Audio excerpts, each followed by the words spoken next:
नमस्कार, घटना चक्र में आपका बहुत बहुत स्वागत है। सबसे पहले आज का एजेंडा। आखिरकार भाजपा में शामिल हुई पूर्व पुलिस अधिकारी किरण बेदी। बड़ा सवाल, चुनावी दंगल में बीजेपी का ये दांव कितना होगा कारगर। और आम आदमी पार्टी की संस्थापक सदस्य शाजिया इल्मी का आपको एक्सपोज करने का दावा। बड़ा सवाल, केजरीवाल को घेरने के लिए और कौन कौन है तैयार।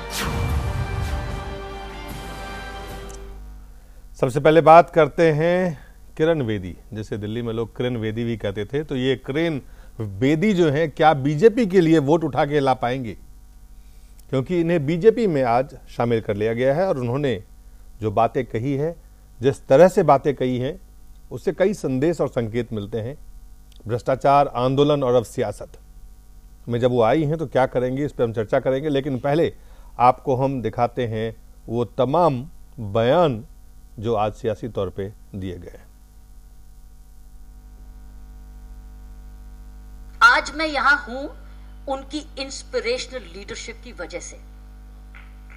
साथियों, ये उनकी इंस्पिरेशनल लीडरशिप बहुत सारे भारतीयों को बदल रहा है और अब मेरे जैसे व्यक्ति को अगर आज बदला है तो मैं समझती हूं करोड़ों बदल चुके होंगे। एक नया विश्वास जो मई के बाद जागा है, मई के बाद एक एब्सोल्युटली आउटस्टैंडिंग है। एक जो रिवाइवल ऑफ होप हुई है, ये एक यूनिक है। मेरे जैसा व्यक्ति जो सोचता था अपनी जिंदगी सोशल वर्क में कमिट कर देगी, अपने आप को सोशल वर्क में कुर्बान करती जाएगी और अपने देश को जिस प्रकार है अपने साधनों से उसका बड़ा भला करती जाएगी, आज उसको भी उन्होंने प्रेरित किया उनके साथ जुड़ने का।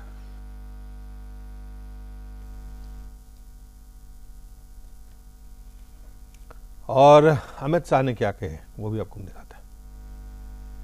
आज किरण जी ने भारतीय जनता पार्टी की सदस्यता ग्रहण करी है, तो इसके लिए मैं पार्टी की ओर से उनका हृदय से स्वागत करता हूं और मैं मानता हूं कि किरण जी के भारतीय जनता पार्टी में आते ही दिल्ली भारतीय जनता पार्टी यूनिट को बहुत बड़ी मजबूती मिलेगी। दिल्ली के चुनाव में जनता की जो अपेक्षा है उसको, इसकी परिपूर्ति के लिए हमें एक अच्छा साथीदार मिलेगा।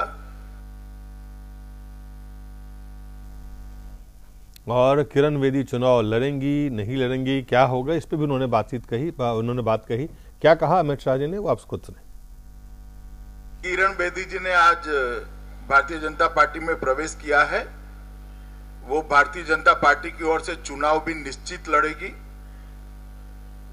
मुख्यमंत्री कौन बनेगा वो फैसला पार्लियामेंट्री बोर्ड का अधिकार क्षेत्र है। पार्लियामेंट्री बोर्ड इसका निर्णय करेगा। थोड़ा समय राह देखिए। आज इतना न्यूज काफी है कि वो जुड़ी है और वो चुनाव लड़ेगी। जी, और इतना ही नहीं, किरण बेदी ने जो बात कही दिल्ली सरकार को लेकर, वो क्या कही वो भी आप सुने। दिल्ली को क्या जरूरत है इस वक्त? दिल्ली को जरूरत है एक strong, clear headed, experienced, stable government.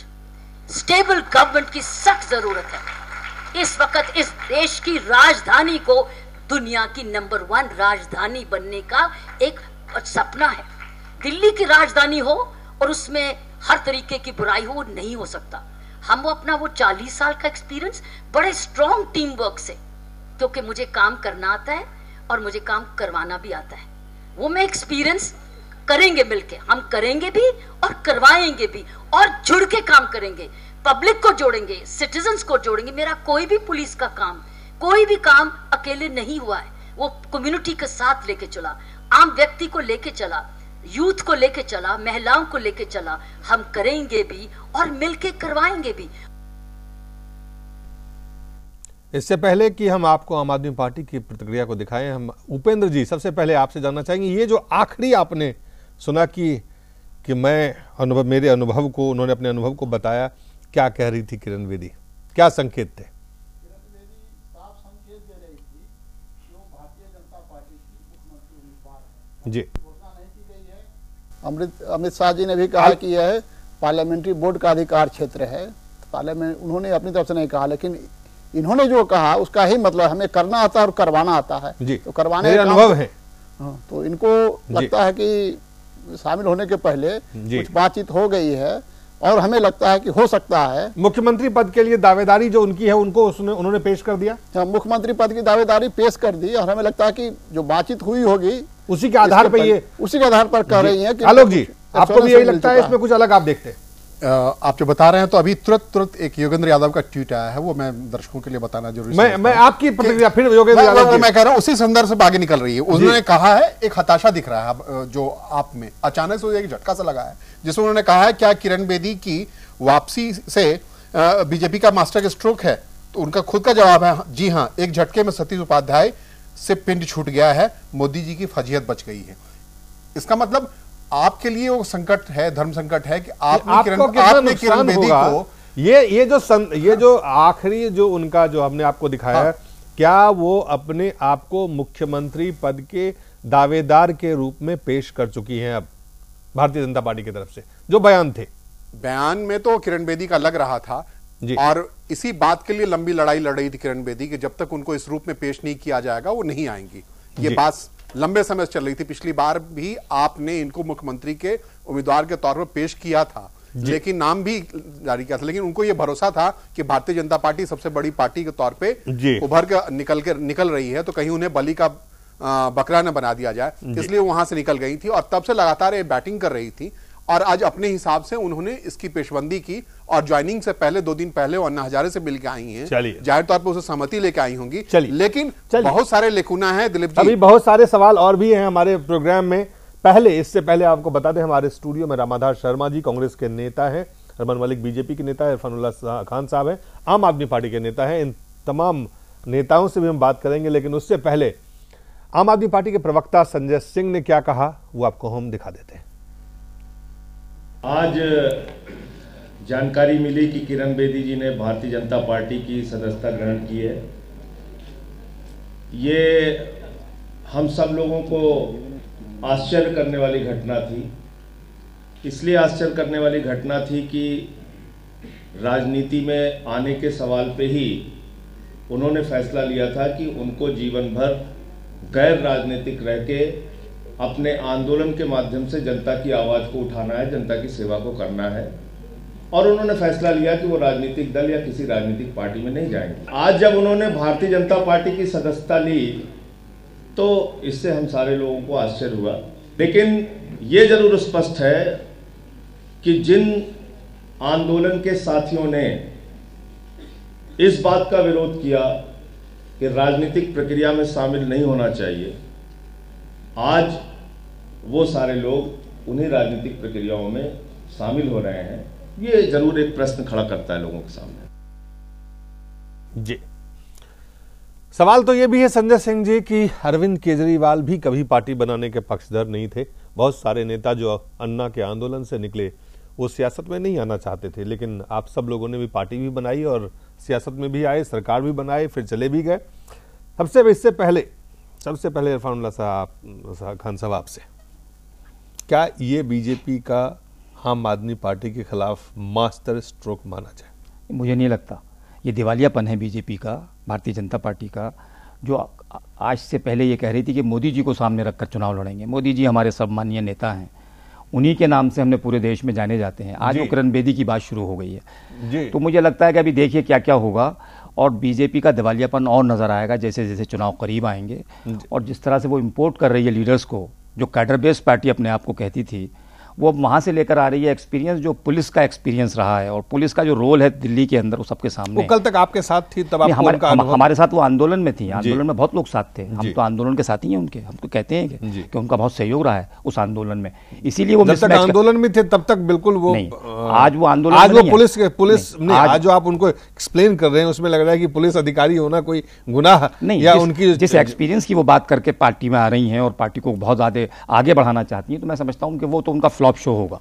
अगर उनका एक्सपीरियंस दूसरे एडमिनिस्ट्रेशन में होता, गवर्नेंस में आंदोलन होता, में अनुभव नहीं है, आंदोलन में उनका अनुभव था, बिल्कुल आंदोलन में बिल्कुल अनुभव, उससे फर्क नहीं पड़ेगा। इसीलिए भारतीय जनता पार्टी में जाना मिसमैच करेगा और उनका बहुत जल्दी मोह भंग होगा वहां पर जहां वो पहुंची है इस वक्त। नहीं, अभी आप क्या कह रहे हैं कि उनका मोह भंग होगा, ये तो आने वाले समय में तय किया जाएगा कि उनका मोह भंग हुआ या नहीं हुआ, लेकिन इस वक्त आम आदमी पार्टी के लिए चुनौती बनके किरण बेदी आ गई। जो उनका लाइफ स्टाइल है और जिस तरह से वो आंदोलन में रही हैं और जिसलिए उन्हें जाना जाता है, आज जिस तरह से वो भाजपा में गई हैं, ऐसा लगता है कि वो सत्ता के लिए गई हैं।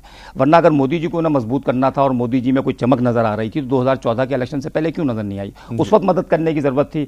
आज मोदी जी प्राइम मिनिस्टर हैं, उनके साथ कोई भी जा सकता है, कोई भी साथ आ सकता है, कोई भी अपने एक्सपीरियंस को बखान कर सकता है। आज उनका जाना मुझे लगता है कि सिर्फ और सिर्फ उनकी जो चाहत है यहाँ के मुख्यमंत्री बनने की और जो पावर लेने की, वही दर्शाता है। मुझे लगता है इससे ज्यादा कुछ नहीं है। जी रामाधार जी, कांग्रेस पार्टी के तरफ से क्या जानना? देखिए, किरण बेदी कोई ऐसा फैक्टर नहीं है जिसके लिए कांग्रेस को चिंता करने की आवश्यकता है, क्योंकि कांग्रेस लड़ाई में नहीं है। किरण बेदी का अपने जीवन काल में 3 ही इनकी उपलब्धियां रही हैं। एक तो तत्कालीन प्रधानमंत्री जब जवाहरलाल नेहरू स्टेडियम का निरीक्षण करने आई थी तो उनकी गाड़ी को क्रेन से उठवा ली थी। दूसरा कि दिल्ली में वकीलों के ऊपर निर्दयता पूर्वक एक ही बार लाठीचार्ज आज तक हुआ है, वो किरण बेदी के नेतृत्व में हुआ है। और तीसरी इनकी उपलब्धि है कि मिजोरम में जब ये इनका ट्रांसफर हुआ तो वहां स्वास्थ्य सेवा के 4 उच्च अधिकारियों को ये जेल में बंद करवा दी थी। ये 3 इनकी प्रमुख उपलब्धियां हैं।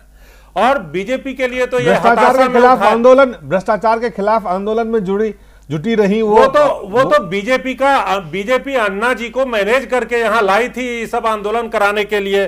और बीजेपी और ये जो है आम आदमी पार्टी, ये दोनों एक ही थैली के चट्टे बट्टे हैं। अब ये तो सारी बातें स्पष्ट हो गई। कुछ लोग आम आदमी पार्टी वाले बीजेपी में चले गए, अब वो जाना आना कर रहे हैं। समर्थन देते हैं आम आदमी पार्टी को, सरकार को, तब आपको नहीं लगता है ये बीजेपी के थैले के चट्टे बट्टे, इनको क्यों समर्थन दे? जब चुनाव लड़ने आते हैं तो आपको एक थैली के चट्टे बट्टे लगते हैं। अगर टूटा फूटा मैंडेट जनता देगी तो किसी ना किसी की तो सरकार बनानी है। कांग्रेस कभी बीजेपी का समर्थन नहीं कर सकती। नहीं, आप किसी की सरकार था आम आदमी पार्टी। जब आप कहते हैं बीजेपी और आप एक ही है तो फिर समर्थन क्यों देते हैं? वो भी बिन मांगे समर्थन देते हैं। बस समर्थन इसलिए दिया गया कि कोई ना कोई तो सरकार दिल्ली में चाहिए थी। बड़े बड़े वायदे किए थे इन लोगों ने, तो वायदा पूरा करके तो दिखाते। आज बीजेपी का ये हताशा में उठाया गया कदम है। बीजेपी के तमाम लीडरान, जैसे इतने महान नेता विजय गोयल जी इनके पास थे, नंदकिशोर गर्ग जी थे, मुखी जी थे, इन सबों को छोड़ दिया इन्होंने और किरण बेदी को ले आए। आज इन सभी नेताओं के चेहरे पे हताशा दिख रही थी और इसका असर चुनाव परिणामों पर निश्चित रूप से प्रभावी होगा। रमन मलिक साहब, बीजेपी में हताशा है, निराशा है, उनके पास नेतृत्व जो है क्रेडिबल नहीं है, इसलिए वो लेके आ रहे हैं, ये बात कह रहे हैं आपके विरोधी। क्या जवाब? तो ये अंतर्यामी होंगे या इनको ये पता है कि मेरी जेब में क्या पड़ा है। अब मैं ऐसी खोखली बातों का और मतलब डिबेट के लायक विषयों का क्या जवाब दूं? ये डिबेट के लायक नहीं है जो चीजें बोल रहे हैं। लेकिन हाँ, जहां तक बात आती है कि जी किरण बेदी का आना, किरण बेदी जी ने सदस्यता ली और वो चुनाव में भी आएंगी, ये स्पष्ट है। अगर उन्हें मुख्यमंत्री का कैंडिडेट बनाया जाता है या नहीं, वो अभी स्पष्ट नहीं है। वो सेंट्रल पार्लियामेंट्री बोर्ड डिसाइड करेगा। हमारे घर के बीच में अगर आपको पता हो कि हम क्या करने वाले हैं, तो ये अच्छा रहता कि आप अपने आप को 44 पे मत ना सीमित कर पाते और दूसरे जो बेपैंदी के लोटे इधर उधर घूम रहे हैं, जिनको सिर्फ भागना आता है, वो अपने भगोड़ेपन से रुक जाते और अपनी कुछ इज्जत बचा लेते। जगह जगह थप्पड़ अंडे ना खाते फिरते अपने लोगों से ही। तो इन चीजों का जवाब देना का कोई औचित्य बनता नहीं है।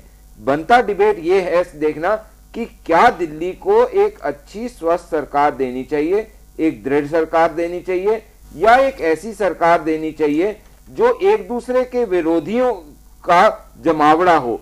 कभी तो रात को अम्मान होटल की बातें भी दिल्ली ने सुनी है कि अम्मान होटल में कैसे मीटिंगें हुई, और कभी ये भी देखते हैं कि जहां तक बोलते हैं जी 370 पेज की हमारे पास, हम एप्लीकेशन नामदेव जी के अंदर आप देखिए, मैं आपसे एक सवाल पूछना चाहिए, क्या मतलब दिल्ली की जनता ने 3 बार लगातार कांग्रेस को वोट दिया, तो क्या कोई कार्य नहीं हुआ था कि उसको 3 बार लाया गया? मैं रमन जी, मैं आपसे, किरण बेदी यही हैं जो ट्वीट करके बीजेपी को दिन और रात लगातार हमला करती थी, और उन्होंने, उनके ट्वीट्स हैं, कई ट्वीट्स हैं, एक नहीं कई ट्वीट्स हैं जी। एक ट्वीट्स उसमें से, one day NaMo will need to respond with clarity about riots and massacre, बिल्कुल, despite courts clearing him so far. ये कोर्ट के क्लियरेंस के बाद उनका दिया गया ट्वीट है, किया गया ट्वीट है। तो अब जब आप किरण बेदी जी, अगर आपने उनका ज्वाइनिंग इन में जो स्टेटमेंट उन्होंने दी जी कि मई से अभी तक मैंने जिस प्रकार से देखा मेरा हृदय परिवर्तन हुआ जी, और अगर मेरे जैसे व्यक्ति का हृदय परिवर्तन हो गया तो करोड़ों का हो गया होगा। अगर ये देखिए, हंस देना बहुत अच्छा है, हमारे को अच्छा लगेगा कि आप हंसते रहें, क्योंकि आप लोगों की हालत रोने वाली है।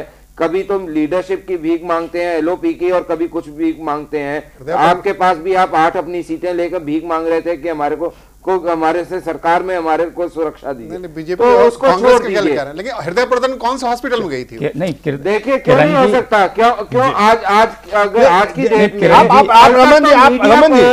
मीडिया को बड़े अच्छे तरीके से बोलते थे केजरीवाल जी, उसके बाद फिर उन्हें गालियां देने लग गए, फिर जेल में पहुंचाने की बात हुई, तब उनका हृदय परिवर्तन आपको नहीं दिखा। किरण जी की जो उम्र है उसमें हृदय परिवर्तन होने की गुंजाइश नहीं है। मेरा सवाल दूसरा है रमन जी, क्यों नहीं हो सकता बताइए? आप आज जो बात कह रहे थे, अमित शाह जी की पार्टी को मजबूती मिलेगी, पार्टी इससे और मजबूत होगा, ये जनता की अपेक्षा पे के लिए बहुत अच्छा है, और ये जो तमाम बातें वो कह रहे थे, तो क्या एक स्वाभाविक सवाल उठता है कि क्या बीजेपी वाकई कमजोर थी, महसूस कर रही थी अपना? बिल्कुल।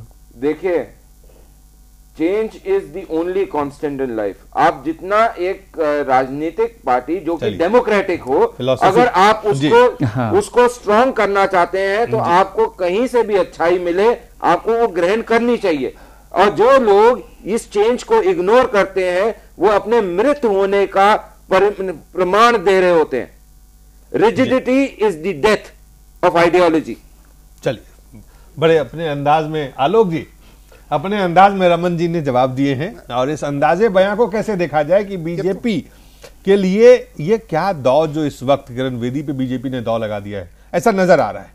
बिल्कुल, रमन जी जो कह रहे हैं वो जगदीश मुखी और बाकी बुजुर्ग होते नेताओं के लिए बड़ा मुश्किल वाला मामला है। केजरीवाल के लिए मुश्किल हो गया, लेकिन नहीं, ऐसा नहीं। आप एक इसको इस तरीके से आप देख सकते हैं, केजरीवाल के लिए मुश्किल हुआ तो वाकई आज एकदम सन्न है वो कि वो क्या कर सकते हैं, क्योंकि कल शाजिया इल्मी, जगदीश मुखी पे, सतीश उपाध्याय पे, तमाम लोगों के फोटो लगा के वो अपनी बातें कह रहे थे। अब ये फोटो कैसे लगाएंगे किरण बेदी का? हाँ, ये आप कह सकते हैं पूरी टीम किरण बेदी के बाद पीछे से ये भी बात चल रही है कि फिर कुमार विश्वास क्यों नहीं, फिर साजिया इल्मी क्यों नहीं, कई लोग और आने के रास्ते में हैं, ऐसा बताया जा रहा है। आज आपकी ओर से बड़े जोर शोर से इस बात का प्रचारित किया जा रहा है कि 19 तारीख को मनीष सिसोदिया के पक्ष में कुमार विश्वास की पहली रैली है, और 19 तारीख का वक्त है आज जब हम बात कर रहे हैं उससे पहले वो नहीं उतर रहे मैदान में। और उससे पहले आज जब से किरण बेदी के उतरने का फैसला हुआ है बीजेपी में, उनका कोई ट्वीट नहीं आया है, जबकि इस मामले में वो काफी सक्रिय रहे। ये मैं आपको बताऊं। दूसरी बात जो मैं कह रहा हूं कि आपके लिए सन्नाटे वाली बात है, वो आप इस बात को डिफरेंशिएट नहीं कर पा रही है कि जिस किरण बेदी की वो पैरवी कर रहे थे कि इसको मुख्यमंत्री का उम्मीदवार बनाना चाह रहे हैं, भारतीय जनता पार्टी ने उनकी बात मान ली जी। अब क्या तौर पे, और किरण बेदी ने खुद को पेश करना शुरू किया, लगातार वो बोलना शुरू कर गई है ट्वीट के माध्यम से कि मैं दिल्ली को वर्ल्ड क्लास सिटी बनाऊंगी, बाकी तमाम चीजें करूंगी। तो बाकी किरण बेदी ने या तो भारतीय जनता पार्टी के पुराने लोगों को, पुरोधाओं को अगवा कर लिया है अपनी स्थिति में, या आपकी टीम जाके वहां समाहित हो गई है, जो भी हुआ है। लेकिन बड़ी तेजी से यह घटनाक्रम घटा है। इसमें अरविंद केजरीवाल के लिए बहुत कम समय है कि वो नई रणनीति अब किस तरीके से तय करें। और उनका जो ट्वीट आया अभी दिलीप जी, वो ये आया है कि वो राजनीति को बदलने के लिए आए थे, राजनीति के लिए नहीं आए थे। तो ये भी संभव है कि इस कठिन घड़ी में अगर ऐसा उनका ट्वीट आ रहा है तो एक संकट वाली घड़ी है। और इसको, और वो ये भी कह रहे हैं कि चलो ये अच्छा तो हुआ कि कम से कम वो राजनीति में आ गई, जिसके लिए मैं काफी समय से आग्रह कर रहा था उनसे। तो ये इसको अब नई धारा, यहां से उल्टी धारा उन्हें तैयार करनी पड़ेगी, और अरविंद केजरीवाल हम कर सकते हैं। चलिए वो वक्त का इंतजार करना पड़ेगा। अभी उपेंद्र जी ये एक महत्वपूर्ण भाजपा के तरफ से सियासी दाव, एक ऐसा सियासी दाव जो कारगर कितना साबित होगा। अभी अगर दिल्ली के जो पॉलिटिकल लैंडस्केप है उसको आप देखें, उसमें इस समय में दिल्ली में जो स्थिति थी, जिस तरह से बीजेपी जहां पे थी, जहां कांग्रेस और जहां आम आदमी पार्टी, उसमें क्या वाकई ये गेम चेंजर है? देखिए, ये गेम चेंजर तो नहीं मैं मानता इसको जी, क्योंकि आम आदमी पार्टी का जो सपोर्ट बेस है जी, वो इससे प्रभावित नहीं होने वाला है। नहीं होने वाला है, नहीं। तो उसका जो असली जो कोर सपोर्ट बेस है वो उसके साथ रहेगा। एक है कि मिडिल क्लास के जो मत हैं उसके लिए लड़ी जा रही है। और किरण बेदी को जो लाया गया है उसके लिए मैं सबसे बड़ा फैक्टर ये मान रहा हूँ कि भारतीय जनता पार्टी दिल्ली के चुनाव को मोदी बनाम केजरीवाल नहीं बनाना चाहती है। मोदी बनाम केजरीवाल बनाया गया और केजरीवाल की जीत हो गई तो ये प्रधानमंत्री नरेंद्र मोदी की बहुत बड़ी फजीहत होगी। तो ये एक तरह से है कि नरेंद्र मोदी को शील्ड करने के लिए किरण बेदी को सामने खड़ा किया गया है। और मुझे लग रहा है कि उनको आधिकारिक रूप से मुख्यमंत्री का उम्मीदवार भी घोषित कर दिया जाएगा, क्योंकि उम्मीदवार घोषित करने के बाद ही ऑफिशियली यह बेदी बनाम केजरीवाल हो जाएगा। तो ये मैं इस तरह से देख रहा हूँ। और बाकी ये जो भारतीय जनता पार्टी के जो अध्यक्ष हैं उस पर जो हमला हुआ है कल केजरीवाल का, वो बहुत ही भारतीय जनता पार्टी के लिए भयावह हमला है। अब पता नहीं उसमें फैक्ट क्या है, लेकिन जो भी खंडन आया है उनका, उससे केजरीवाल की बात पूरी तरह से खंडित नहीं होती। उन्होंने एक्सेप्ट कर लिया है कि 12 तक हम थे उसके साथ जुड़े हुए, अंबानी के साथ।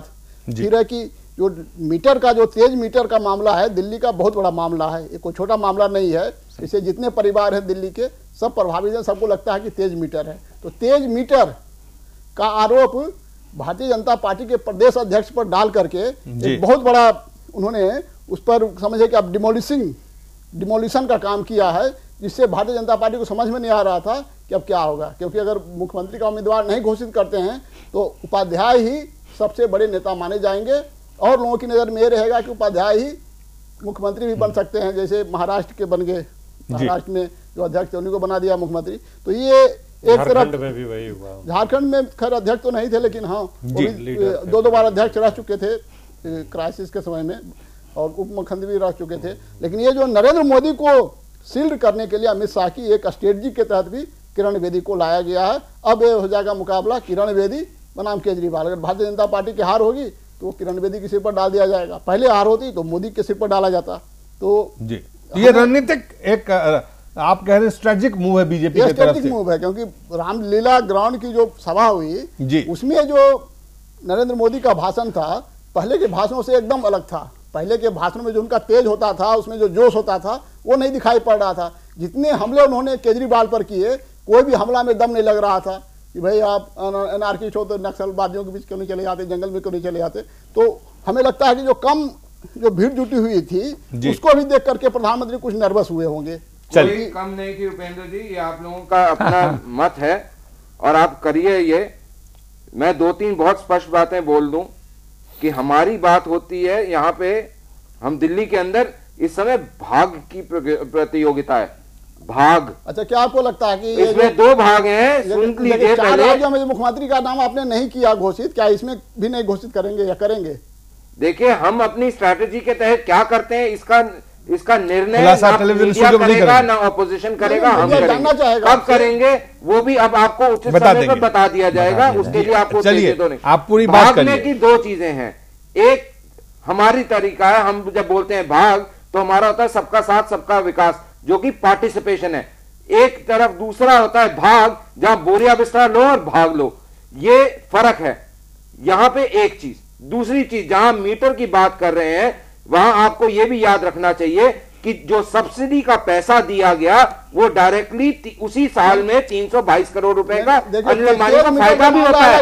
एक मिनट, एक उपेंद्र जी, अगर आप आरोप लगाते हैं तो आपको सुनना भी पड़ेगा। 300 करोड़ का से प्लस का फायदा होता है। चलिए आप कंक्लूड करिए। मेरा कहना सिर्फ इतना सा है कि आप जिस मर्जी चाहे, जो मर्जी चाहे आरोप लगा दीजिए, उसके लिए सर मुंह खोलना होता है। लेकिन अगर आपने किसी को कॉन्ट्रडिक्ट करना है अगर आपने एलिगेशन लगाना है तो मुंह खोल के जो मर्जी बोल दो, कॉन्ट्रडिक्ट करना है उसके लिए आप पूरी बात करिए, पूरी बात करिए। हमने ब्रेक पे जा रहे हैं, ब्रेक पे आने के बाद आपसे सुन लेंगे। घंटे दिए थे, ये उसमें कुछ नहीं कर पाए, डॉक्यूमेंट दिया है, इनके ऊपर एक्शन हो रहा है, नोटिस जा चुका है। चलिए ये जवाब दें, अगर दे पाते हैं बहुत अच्छी बात है, नहीं तो फिर से कोर्ट से अरविंद केजरीवाल को वही फटकार मिलेगी जो एक्सेप्ट किया है कि हमारा थोड़ा सा ब्रेक लेते हैं, ब्रेक के बाद वापस लौटते हैं। जी को इस्तीफा देना पड़ा, कोई इस्तीफा नहीं देना पड़ा।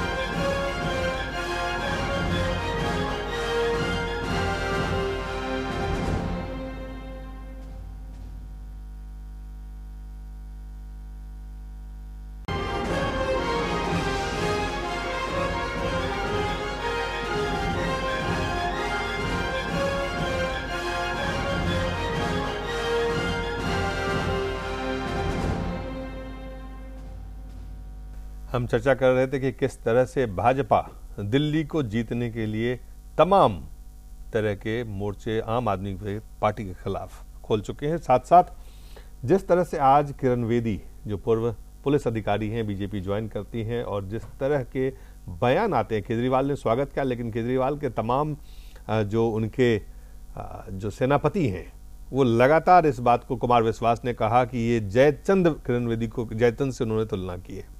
आपने संजय कुमार जी की सुना, आपने साथ साथ योगेंद्र यादव जी की आपने बात सुनी। जो दो सवाल हैं, जो अहम सवाल हैं जो आम आदमी पार्टी के लिए, एक तरफ तो आपके जो कई सारे इस तरह के लोग हैं वो अन्य पार्टी में जा रहे हैं, ज्वाइन कर रहे हैं, दूसरी तरफ साजिया इल्मी जो फाउंडर मेंबर है उन्होंने कहा वो आम आदमी पार्टी को एक्सपोज करेंगी, उनकी भी तैयारी है। कुल मिलाकर के आम आदमी पार्टी जो है, आपको लगता है कि अपनों से ही वो घिरे जा चुके हैं? नहीं, देखिए जिन दोनों लोगों का आपने बात की है, और भी कई लोग हैं आप जानते हैं। आम आदमी पार्टी में किरण बेदी तो कभी नहीं थी और शाजिया इल्मी बहुत पहले जा चुकी हैं, बहुत पहले जा चुकी हैं, फाउंडर मेंबर जरूर। अभी लोकसभा चुनाव लड़ी, लोकसभा चुनाव बहुत दिन हो गए, अब तो 10 महीने हो गए, उसको 10 महीने गुजर गए और 10 महीने में अब तो पानी बहुत बह गया यमुना में। अब शाजिया इल्मी से बहुत आगे निकल गई पार्टी, आम आदमी पार्टी किरण बेदी से बहुत आगे पार्टी निकल गई। अब वो दिलों में बस गई है दिल्ली के लोगों की, वो दिल्ली के लोगों के दिलों में बसी हुई है। और लोग जो आम आदमी हैं, जो बिल्कुल तराही कर रहा है, 10 महीने की सरकार है भारतीय जनता पार्टी की यहाँ राष्ट्रपति शासन में, और मोदी जी की सरकार कहलाएगी वो। उस मोदी जी की सरकार में महंगाई कितनी बढ़ी है, पानी बिजली के दाम कहाँ पहुँच गए, और अब तो ये आ गया कि मीटर जो थे, जो फास्ट चल रहे थे, वो भी सब भाजपा के अध्यक्ष जी के मीटर्स थे लगाए हुए, और वो चलते रहेंगे। अभी वो तो इंस्टॉल हो चुके हैं, 2012 में जो इंस्टॉल हो गए वो घरों में लगे हुए हैं, वो उन्हें उखाड़ फेंकना भी बड़ा मुश्किल हो जाएगा, और वो फास्ट चल रहे हैं। यही सबसे बड़ी प्रॉब्लम थी कि एक तरफ तो बिजली की मार है, एक तरफ ये फास्ट मीटर चल रहे हैं। लोग शिकायतें करते थे, और शिकायत किससे कर रहे हैं हम, फरियाद किसके पास ले जा रहे हैं, जो उन चीज़ों को, जो उनके हेल्थ ऑफ द अफेयर्स में लोग बैठे हुए हैं, कौन सुन रहा था आवाम की। तो मैं ये कह रहा हूँ कि इन दोनों के आने से जाने से हमारे ऊपर कोई फर्क पड़ने वाला नहीं है। आम आदमी पार्टी आम आदमी की पार्टी है, ये व्यक्तियों के बीच में चलने वाली पार्टी नहीं है। आम आदमी पार्टी तो बोल रहे हैं केजरीवाल की पार्टी, आप कह रहे हैं नहीं, केजरीवाल की पार्टी हमने कभी नहीं कहा। केजरीवाल उसके अध्यक्ष हैं, केजरीवाल उसके अध्यक्ष हैं, हमारे चीफ मिनिस्टर के कैंडिडेट हैं वो, लेकिन हमारा टीम वर्क है, वहाँ टीम है पूरी। और अभी तक क्यों रखे हुए हैं? हमारी टीम है, हमारी टीम है पूरी, वो टीम पूरी लेकर चल रही है। हमने पूरे दिल्ली में आवाम के बीच में जाकर दिल्ली डायलॉग शुरू किया है, यूथ पर, वीमेंस पर, किसानों पर, गेहूं पर, ट्रेड पर। हमने हमारे पास, देखिए अगर आप देखेंगे तो आम आदमी पार्टी के पास सिर्फ मुद्दे हैं दिल्ली के हल करने के लिए, बाकी लोग तो व्यक्तियों के बीच में चल रहा है, व्यक्ति विशेष के बीच में चल रहा है। हम व्यक्ति विशेष के बीच में नहीं, बल्कि मुद्दों पर दिल्ली को एकत्रित कर रहे हैं। इरफानुल्लाह खान साहब एक ऐसे उम्मीदवार थे आम आदमी पार्टी की जिनकी अपनी पकड़ थी।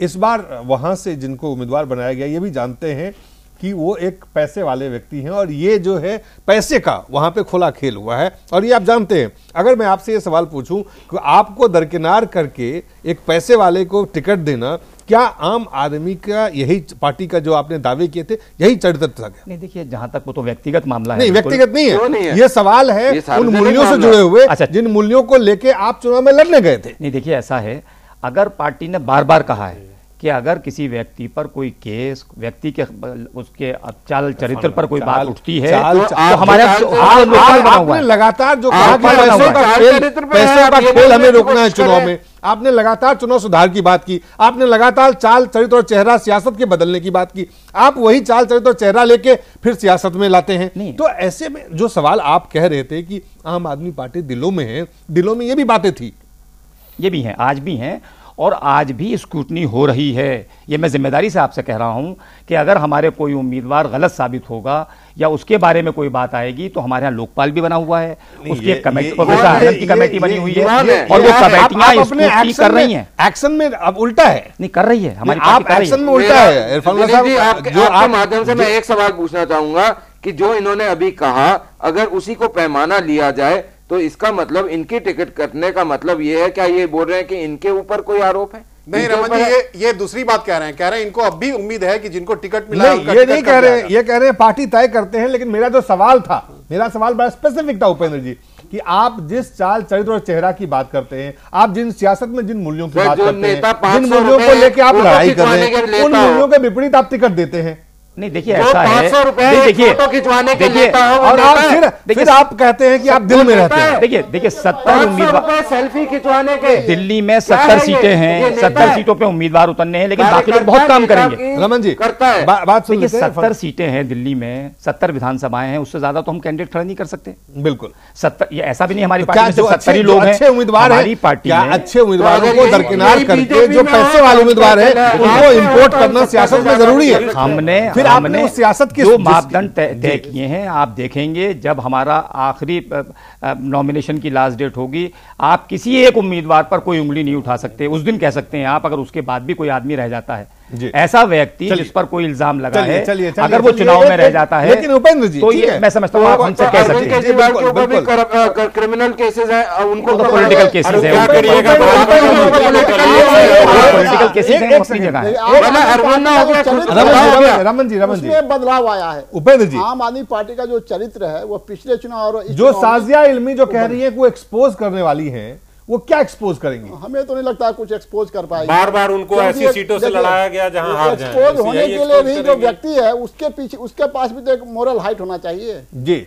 आलिए जो आप इल्मी की बात बोल रहे हैं, पिछले चुनाव में लड़ रही थी आम आदमी पार्टी के उम्मीदवार थी, इन पर आरोप लगा कि ये 25 लाख रुपया किसी से मांग रही हैं, कोई कह रहा है कि 25 लाख देंगे, बोलती है ठीक है दे देना, मैं ये कर दूंगी वो कर दूंगी, उसके खिलाफ ये कर दूंगी, तो एक कंप्लेन कर दूंगी। इन पर एक दाग लग चुका पहले। दूसरा है, जब ये लोकसभा का चुनाव लड़ रही थी बम्बई या कहाँ जा करके मुसलमानों के बीच में बोल रही थी कि मुसलमानों को कम्युनल आधार पर वोटिंग करना चाहिए, दूसरे लोग कम्युनल आधार पर वोटिंग कर रहे हैं तो मुसलमान क्यों पीछे रहे, आप लोग ऐसे कम्युनल आधार पर वोटिंग कीजिए।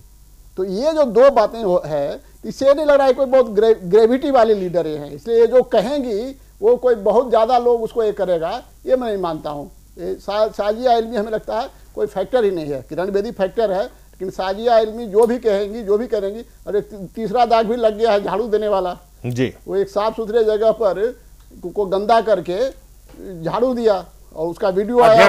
बीजेपी के अध्यक्ष थे, साजिया थी, चर्चा भी है कि वो पूरा सब कुछ अरेंजमेंट इन्हीं का किया हुआ था।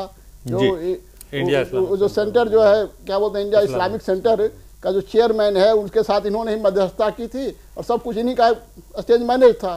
तो ये जो जिस व्यक्ति पर इतने सारे धब्बे लग चुके हैं पहले से, वो क्या किसी पर आरोप लगाएगा? इसलिए हमें नहीं लगता कि उनके कोई आरोप में दम है, और हमको ये भी लगता है कि उनके पास कहने के लिए कोई नई चीज होगी भी। चलिए जो चीज कहेंगे मैं आपको कुमार विश्वास कहते हैं, युद्धों में कभी नहीं हारे हम डरते हैं, छल छंदों से हर बार पराजय पाई है अपने घर के जयचंदों से।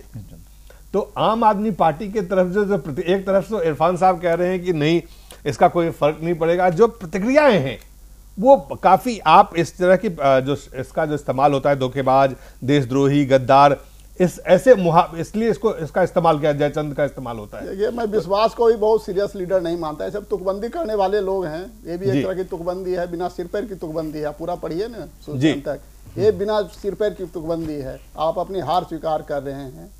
ये कुल मिला के आलोक जी, ये जो है आम आदमी पार्टी की यहां से अगर रास्ता देखें और बीजेपी की सियासत देखें, इसमें कांग्रेस भी है। कांग्रेस से हम चर्चा करेंगे कि कांग्रेस को इन जो आज की सियासत जो डेवलपमेंट्स है लगातार, उससे कितना फर्क पड़ेगा, कितना उस पर असर होगा। लेकिन इस वक्त आम आदमी पार्टी के लिए क्या वाकई चुनौतियां जो है बढ़ती हुई नजर आ रही है? बिल्कुल, आम आदमी पार्टी के लिए ही नहीं दिलीप जी, आम आदमी पार्टी से जिन लोगों ने उम्मीद पाल रखी थी, उनको लग रहा था कि एकीकृत अंदाज में आम पार्टी आएगी उनके बीच में आप, और एक वोट देने का माध्यम होगा, एक रिएक्शन होगा। कांग्रेस बीजेपी के खिलाफ बहुत सारे लोग मन बना के रखे हुए थे, बड़े तरीके से लोग समझने की कोशिश कर रहे थे कि कैसे दोनों बड़ी पार्टियां व्यापारियों की पार्टी है और भ्रष्टाचार की मूल वजह में दोनों का बराबर का योगदान है। बहुत बड़ा तबका है ये दिल्ली वोटरों का।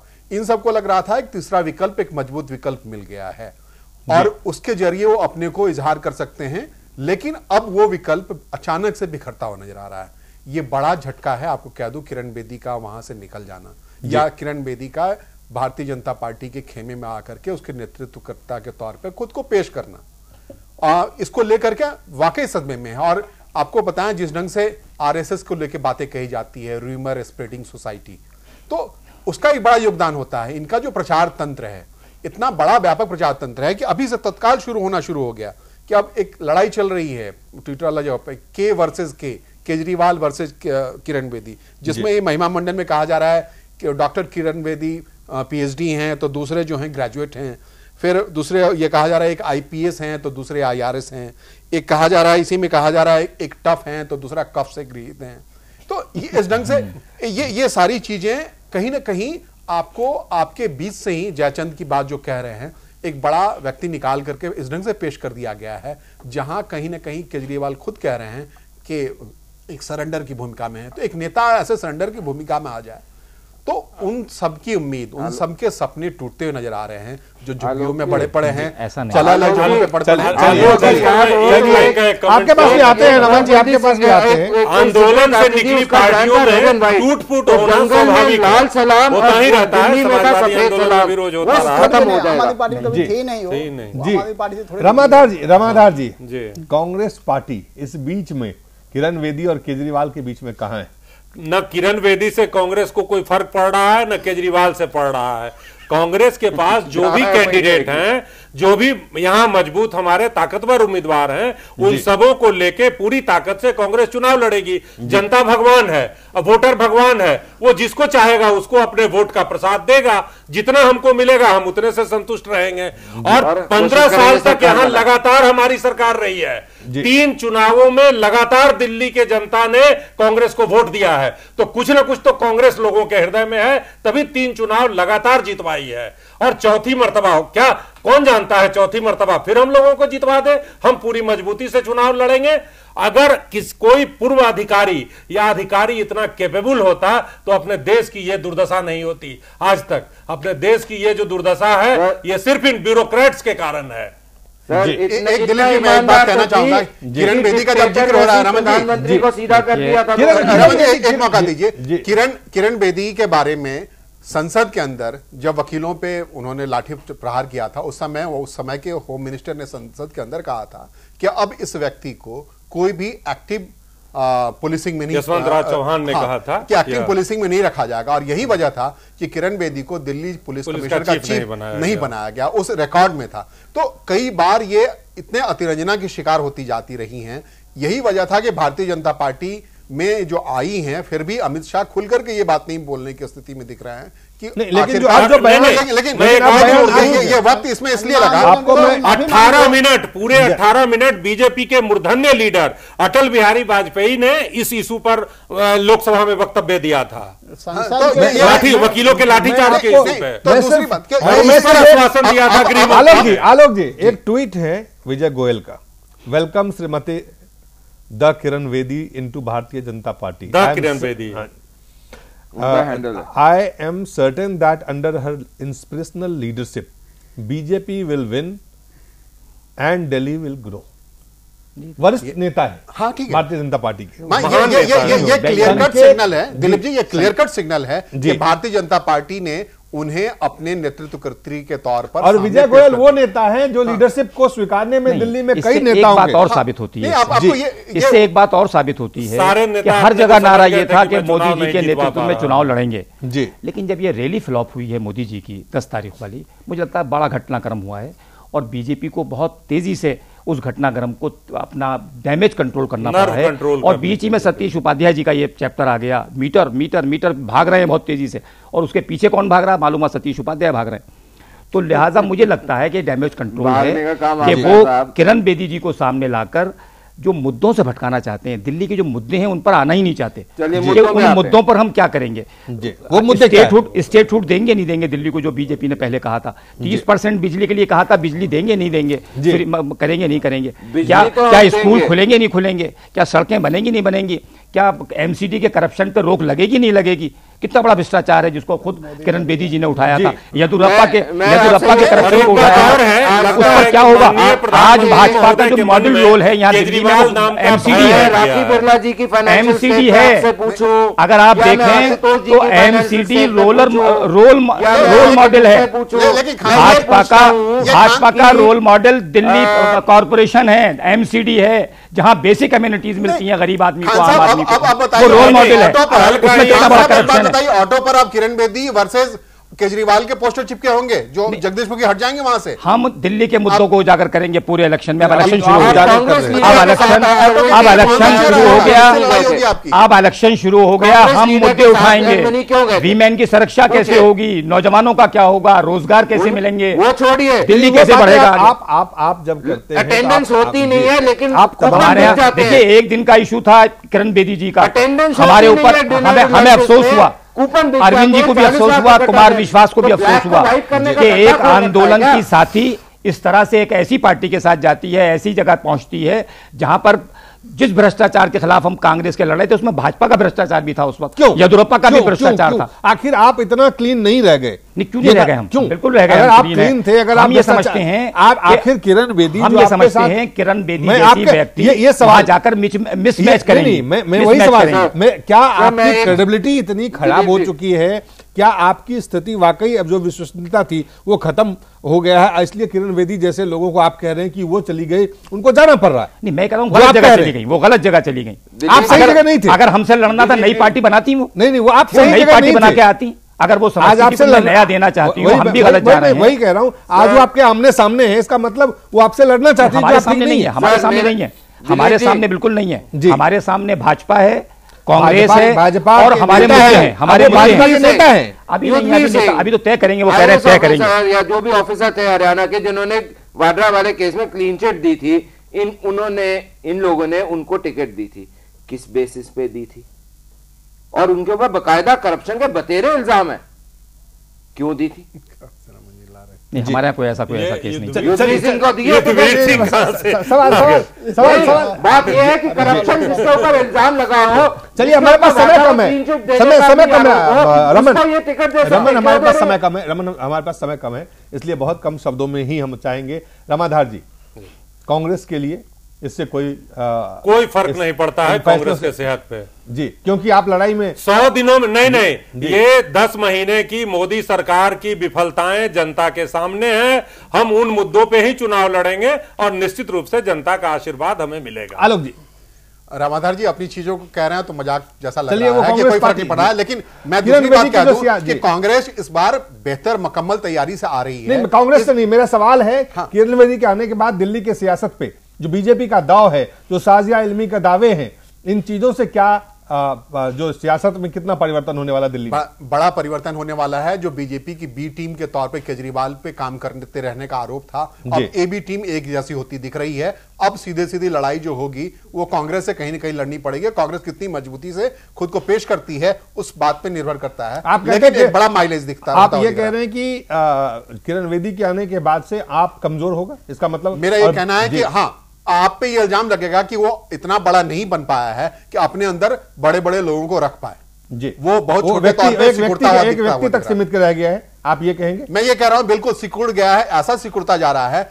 कि बार बार लगातार कभी वहां शिकायत आ रही है कि सिसोदिया नाराज हो गए, कभी कोई भी ऐसा व्यक्ति नहीं है जिसके बारे में ये कहा जा सके कि अरविंद केजरीवाल से कोई लंबा ट्यूनिंग रख पा रहे हैं। कभी योगेंद्र यादव के बारे में खबर आती है, तो एक बड़ी विचारधारा को समेटने के लिए जो बड़े लोग चाहिए थे बड़ी तादाद में, वो तादाद बेहद कम होती हुई दिख रही है। चलिए उपेंद्र जी, देखिए किरण बेदी के आने से मनोवैज्ञानिक असर तो पड़ रहा है, ये मनोवैज्ञानिक असर और साजिया आलमी के दावों का आम आदमी पार्टी की तरफ भी पड़ रहा है और भारतीय जनता पार्टी के कार्यकर्ताओं पर भी पड़ रहा है, थोड़ा उसका हौसला अफजाई हो रही है। लेकिन किरण बेदी दिल्ली के जो अनऑथराइज्ड एरिया में रह रहे हैं लोग, जो बहुत डिप्राइव्ड लोग हैं, वो लोग की नेता नहीं कभी नहीं रही है। ये मिडिल क्लास के बीच में पॉपुलर हैं।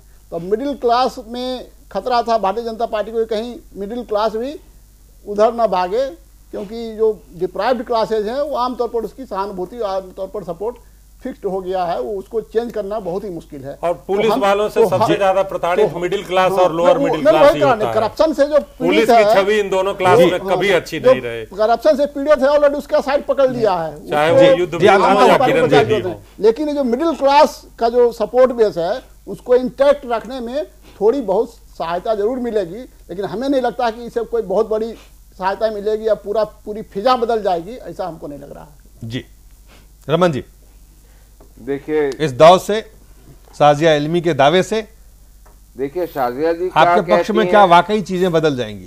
शाजिया जी क्या कहती हैं वो मेरे को नहीं पता, कब कहेंगी वो भी नहीं मेरे को पता, क्योंकि मेरे से डिस्कस नहीं करती हैं वो, ठीक है। मेरे साथ चलिए आप जवाब दें। जी। लेकिन मैं इतना जरूर जानता हूं कि हताशा हर एक वर्ग में जरूर आ गई है, उनके जो भाजपा के विरुद्ध थे कि अब क्या, क्योंकि एक ही नहीं सहारा जाता था, ये तो दूसरा भी लाके हमारे सामने खड़ा कर देंगे तो क्या होगा, वो जो क्वेश्चन मार्क है तो क्या होगा, क्योंकि ये वो व्यक्ति है, अगर सपोजिंग ये सीएम बन जाती हैं तो इन्होंने पहले भी दिखाया हुआ ये करके कि उन्होंने प्राइम मिनिस्टर का भी लॉ के ऊपर उन्होंने उसका भी लिहाज नहीं करा।